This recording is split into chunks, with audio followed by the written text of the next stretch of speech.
Good morning, everyone. I got a new show for you guys today. We're going to be making some kitchen vanities for a designer house I'm working on up in Denver. And these are going to be floating vanities. So we're going to be doing some reinforcements to them. They're going to be frameless. Well, they're going to look like frameless, but I'm putting face frames on them to make them sturdier. But they're going to match the frameless cabinets in the house already. And they'll have smooth, modern looking panels. These will be paint grade. And so I'm going to start by showing you in a minute the drawing I'm going off of, and then we'll get to building. Stay tuned. So this is my SketchUp of the first vanity. This is going to be in the master bathroom, and you can see all the dimensions are cut out there. We have 3 drawers on each side. We have an open space in the middle for the sink to be able to have plumbing go through.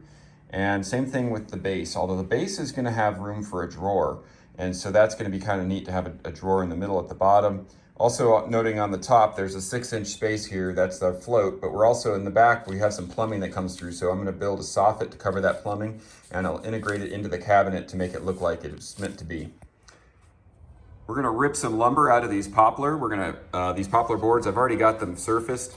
We're gonna go with 1.5 inches for the face frame thickness, or width I should say, and the 3/4 inch thickness is already ready to go. I like using poplar because it's quite durable. It's a softer hardwood, which gives it a little bit more pliability. It's not as prone to chipping or cracking. It's pretty stable, and it does take paint just fine. So I'm gonna get going on that here just in a little bit, and then we're gonna rip them, or we're gonna cross-cut those to the dimensions to fit the cabinet face frames. Okay, I have them ripped, and I've made about 48 linear feet, and those are getting cross-cut into the rails and stiles for those face frames. So I'm gonna build based off my cut list that I made over here. And that makes it's just more efficient. I can cut as I go. I don't have to guess and check as I go. It's just all mathematically pre-calculated. And once those are all cut, we'll go ahead and start putting those together with pocket screws. All right, the rails and stiles are all ripped up. Time to start doing pocket hole joinery. This is the Craig, I don't know, they call this the level 5, or it's their best one. It has the vacuum dust collection. It's the way to go. Set your depth to 3/4 inch for 3/4 inch material. I'm gonna put 2 holes in there with this pocket hole screw drill bit that comes with it. Goes down, you'll see what that looks like in a minute once I've got some done. And then those will get clamped to the table against the stiles and screwed in. And I'm gonna move these stiles to a different area just because I don't wanna accidentally forget that I'm not supposed to drill those. So stay tuned, you'll see how this looks in a minute. Got all the rails, pocket hole drilled out. You can see it goes in there on an angle, and that angle is set to go into this stile in a sense that it won't go deep enough to go through, but is strong enough to hold it. We've got it clamped to the table, and I always start with the perimeter first, and then put the pieces in on the inside to match our design up here, which I've already calculated to get those sizes. So it's just a matter of putting it together kind of like a puzzle. So the easy way to make sure you get these in the right spot is I'm basically describing it. As opposed to doing math, just hold it up there, get the marks in. That way you know that everything is where it needs to be. That's where the drawers are going to be on each side, and then we have the sink in the middle. So after putting the first stile in, I decided this was just going to be narrower than I wanted for these drawers. So I re-examined the spec of the sink, and I was able to push these out 2 inches wider and decided to recut all of these rails. I did screw it in here, so we have a couple of screw holes we need to fill, and I just want to share a little tip with you. Odie Fix-It Stick. It's like the ultimate paint grade carpentry hack. It's basically epoxy putty. You mix that together. It's like modeling clay consistency, and then you just rub it in there with your finger. And then when you sand it, it'll sand smooth, and when it gets painted, it's completely covered. And it only takes about 5 minutes, maybe 10 minutes to cure enough to sand it. And it's only about $7 per stick at the hardware store in the plumbing section, because it's traditionally a plumbing bond.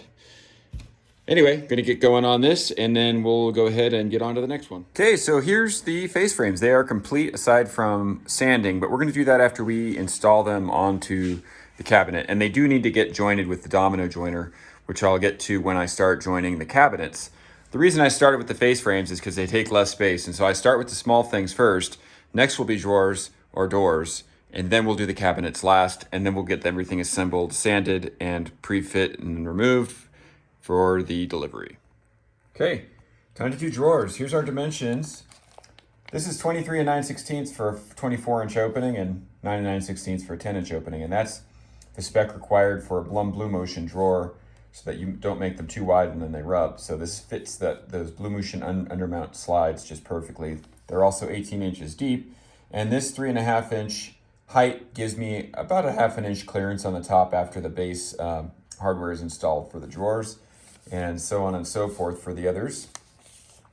And then I have my numbers here on what those cuts are going to be. This is my cut list, and I'm going to use some really nice combo core white oak plywood, which is quite expensive, but I had some left over from the last job and I don't feel like holding on to it. So this is going to be a nice little upgrade for the customer.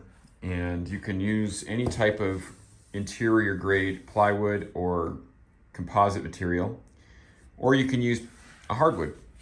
And I like plywood because you don't have to deal with the planing or the sanding as much. And there's usually a sheet or two of it that I just don't want to keep in my shop for very long.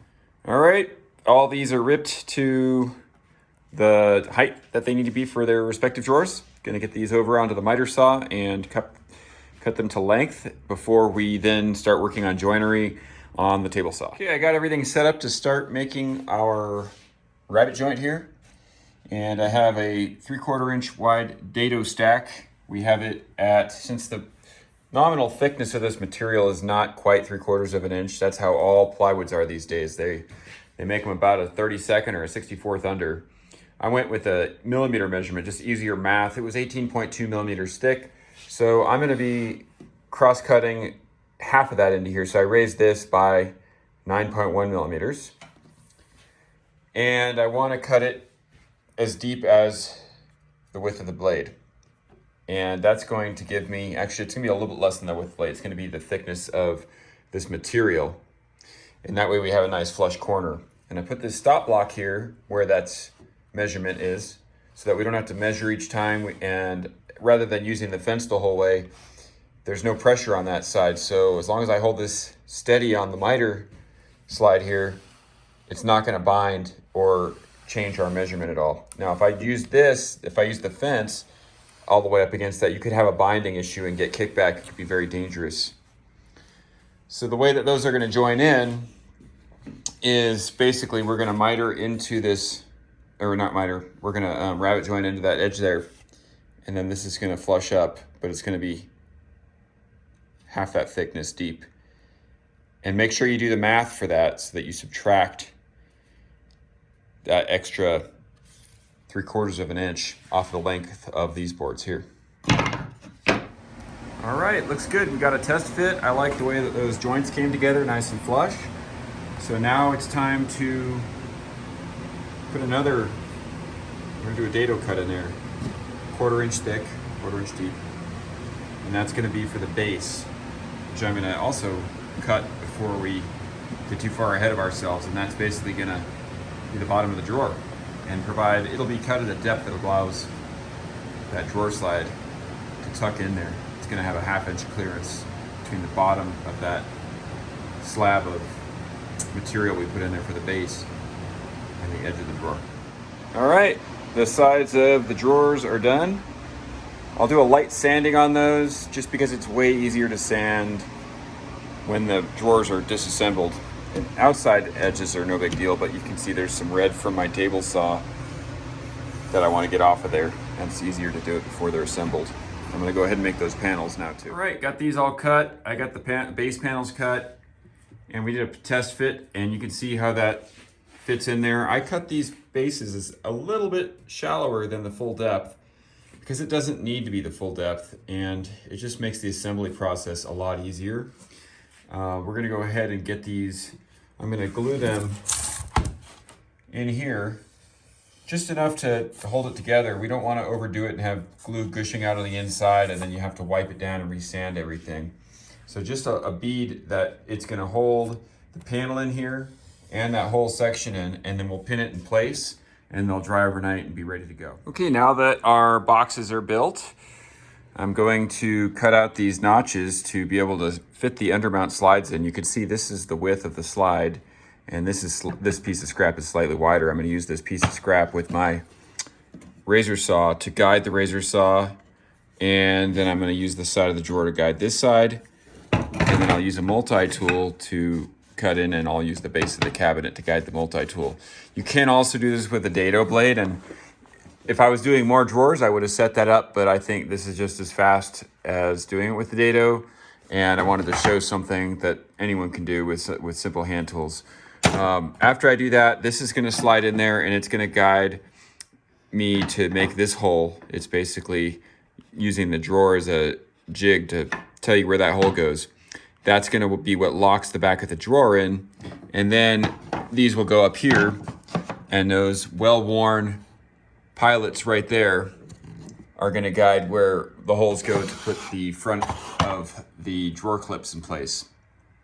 So stay tuned and I'll show you how that looks when we're done. All right, got the boxes all finished aside from sanding them. So I'm gonna, there's a little bit of saw burn on there, and we have sharp edges that I want to round over. It just makes the plywood a lot more durable when you do that because there's less surface area to catch.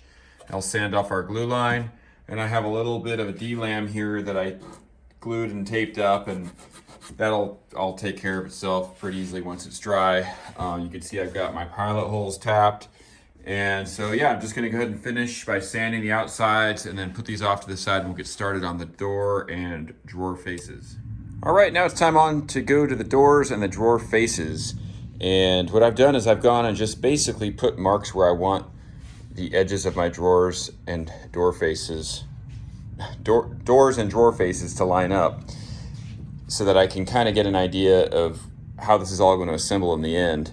Now, normally I just punch things into my calculator, but this is sort of I'm trying to match the existing cabinets in the home, so I wanted to make sure I got things to match that a little better. So I'm doing it by hand, doing basic scribing. I have 1/2 inch offset hinges for this because I have doors next to it, and I want to have at least a 1/4 inch space there and enough overhang of the door face so that it doesn't collide with the door, but also covers the opening of the drawer space better.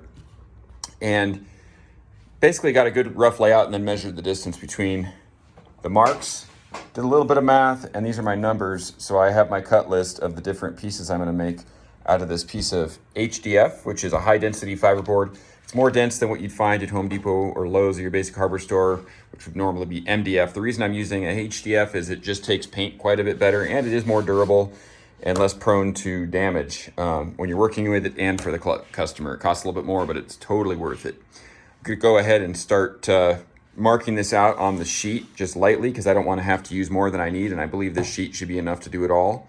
It's easy to end up cutting into too much and having scrap that you can't use or have to hold on to forever, so be mindful of where you make your cuts to maximize the usage of your materials. And I'll go ahead and get those cut now, and then we'll get on to boring out the holes for the hinges and sanding down the edges a little bit so that it has a little bit smoother appeal but still has that modern square edge look. Here's just a little hack to save you some time on cutting. I do have these stops on this extension I have for my miter saw.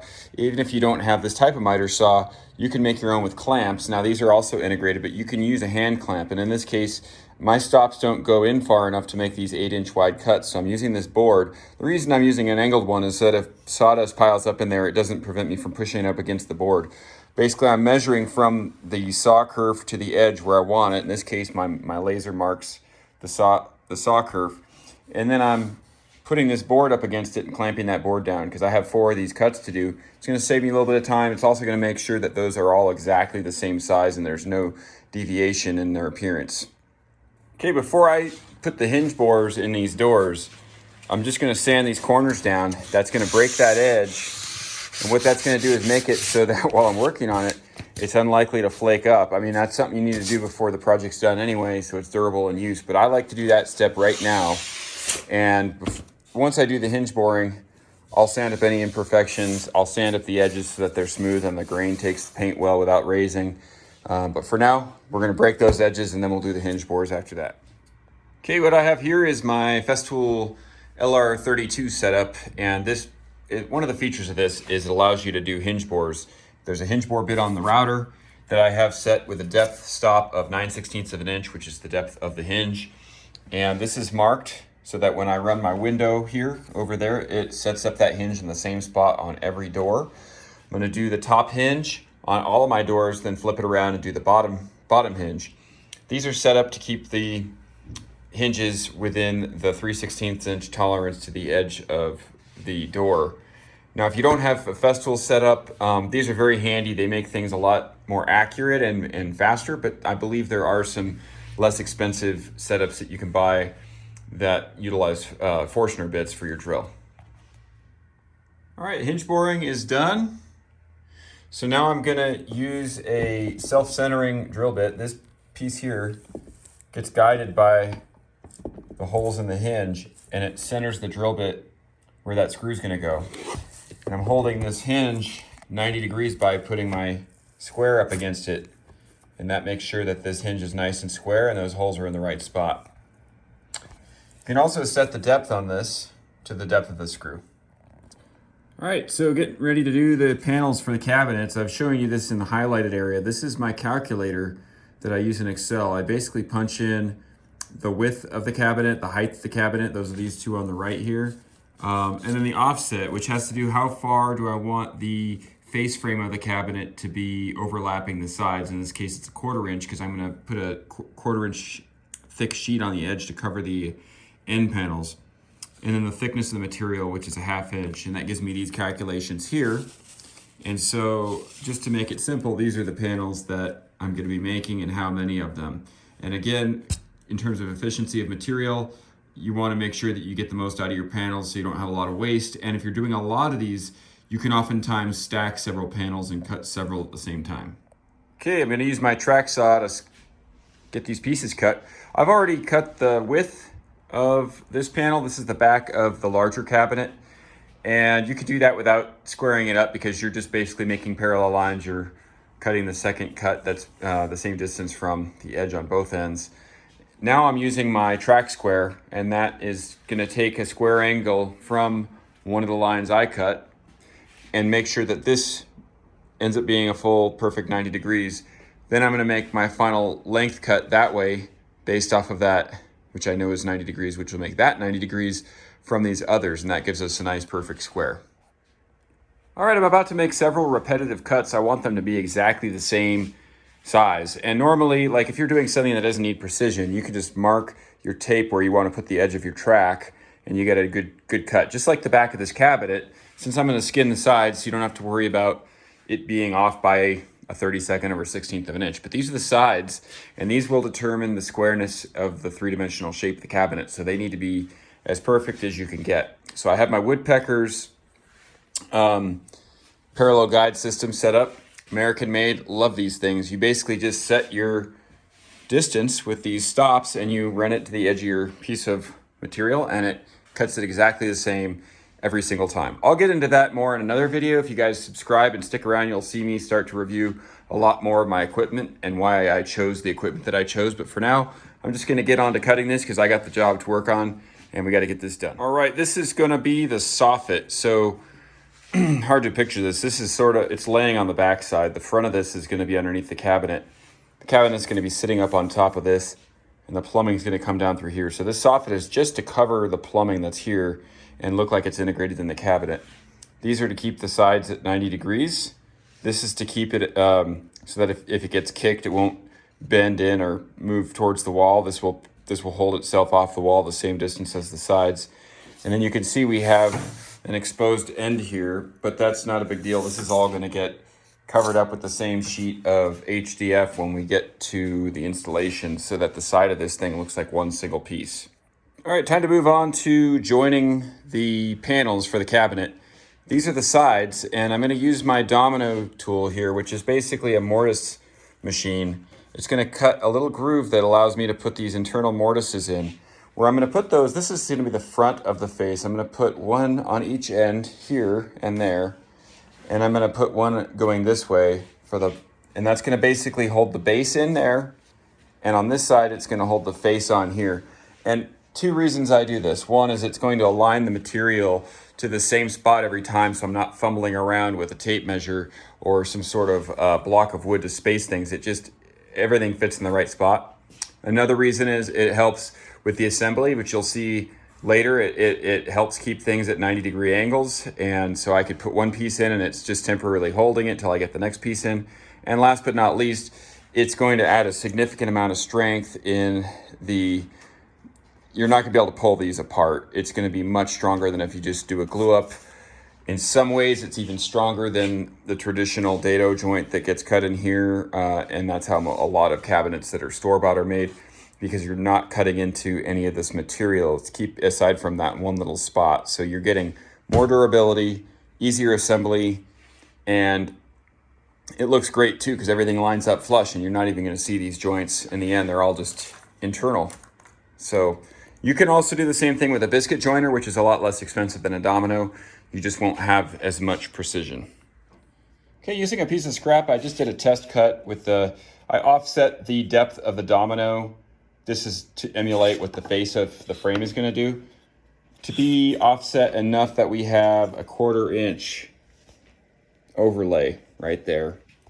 What that's gonna give us when I move this, I'm just gonna test fit it with this 1/4 inch panel. Now we have a flush joint. So that's what because the side of the cabinet's gonna have some ends exposed, and we want the side of the cabinets to be flush. It's gonna cover the shims on the back, and it's gonna cover that soffit end as well. So you'll see once we get it all up, but just did a test cut. I like where the domino is set. I'm gonna do the rest of those right now, and then we'll get to assembly. All right, got the first 2 sides up. That's just the domino holding it up. I put some 23 gauge pins in there just to help support it. I'm gonna fold it on its back so the face is standing up, and then I'm gonna put the face frame on it, and we'll flip it over and do the backs. Got the face frame on, and I wiped up excess glue here, and we don't need to worry about any of that film of the glue showing. It's not a big deal, because we're gonna cover this with a 1/4 inch skin after it's installed. All right, got the back just sitting on there right now. I'm gonna pin it in place so that it's square, and that's just gonna hold it still so that when I screw it in, it doesn't move around on me. And then we're not done after that. After it's screwed in, we're gonna reinforce this with 2x4s in the back, or some sort of durable hardwood, maybe some poplar, depending on my clearance. And that's gonna give us a lot more strength since we're gonna float this cabinet. All right, I have forgotten that I had a change order to make these more shallow. So what I'm gonna do, instead of disassembling the whole thing, another nice thing about the track saws is you can just put your marks where you want it and cut it down. So I'm gonna cut these down to be, total depth is gonna be 19 1/8 of an inch. And with the doors on there, that puts it at 20 inches. And that's gonna be in spec for what the designer is looking for right now. Okay, I got the back put back on, and I just wanted to show you the reinforcements I did. Since the back of this is going to be screwed into the studs, wherever that may be, and there's going to be a lot of leverage up here from the weight of the stone, the back needs to be reinforced with some framing lumber. So I used this 2x3, and I'm opposed it this way because it's going to be putting a lot of flex like that, and this should be more than sufficient to hold that weight without having any bowing. I came into it on the sides here also, so that this cannot, you can see the screws there, so that the side won't pull away from the back. And those are deck screws. I did that on both sides, as well as down here towards the bottom, just to add a little bit more support. Right now that we have both of the cabinets fully assembled, it's time to get onto sanding the face frames. And what I'm gonna do is raise the grain a little bit with some water, using a spray bottle and then wiping it off with a microfiber. And that's gonna make the grain stand out.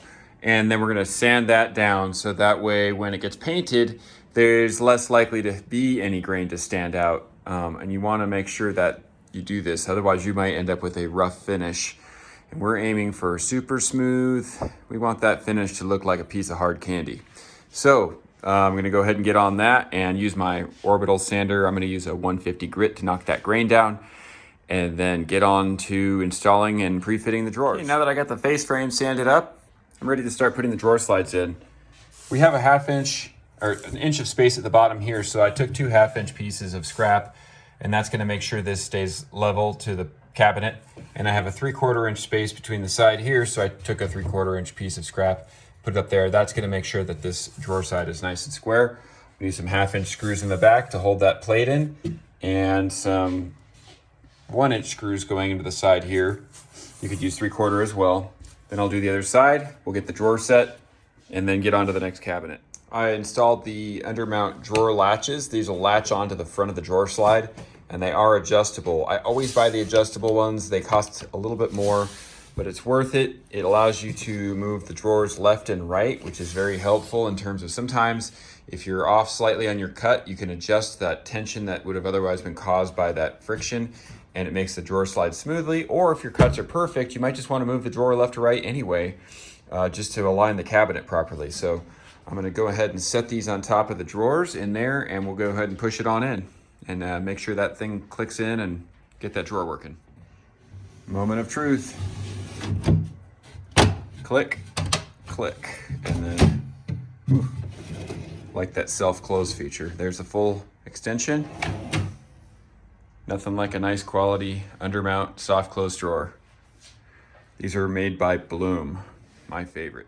A little time-saving hack you can do here and make things more accurate is buy these undermount drawer slide magnets from Rockler Woodworking.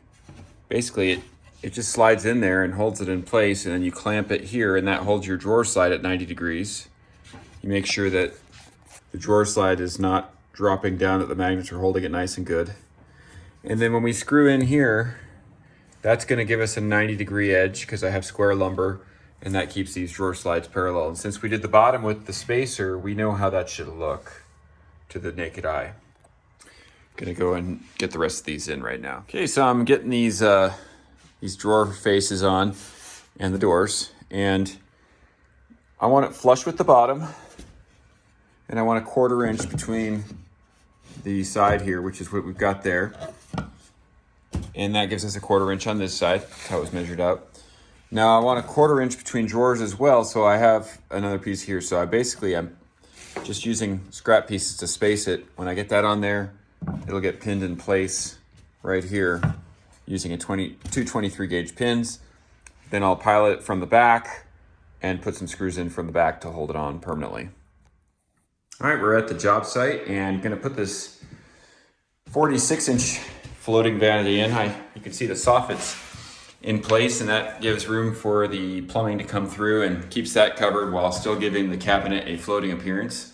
I went ahead and I drilled out the drain hole in the back and the supply lines in the bottom, and I'm gonna get some Viking arms on this to help me lift it up nice and slowly and get this bad boy installed. So you see half of the cabinet is on the soffit. The front is being held up by the Viking arms.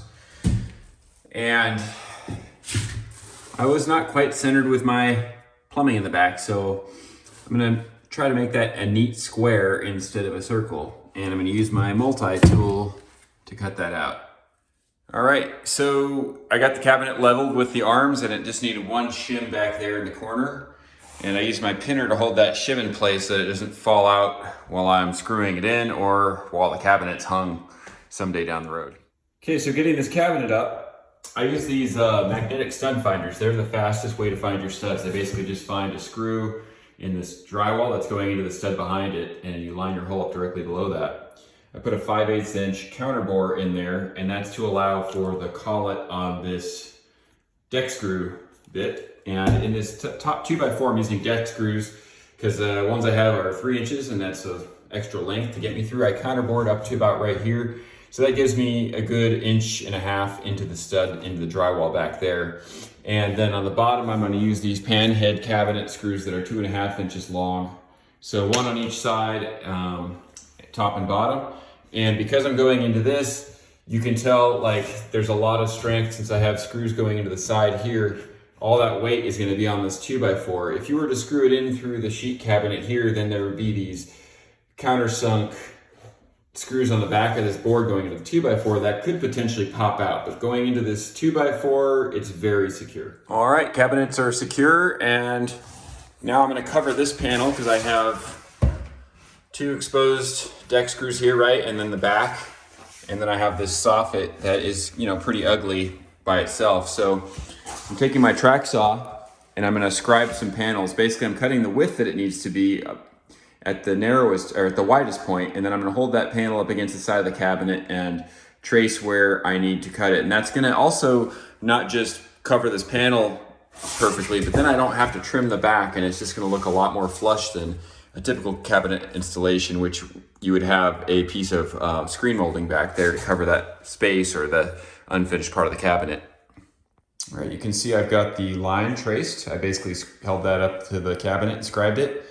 Now I just need to put the track on those lines, use my track saw to cut the shape, and then in the corner I'll get in there with a handsaw for the detail. Okay, there's the final shape. You can see I cut that corner out, the end of it, just with this handsaw here, this Japanese razor saw. These things are awesome. There it is, panel installed, super flush. Check that out, no trim, just flush right up to the wall.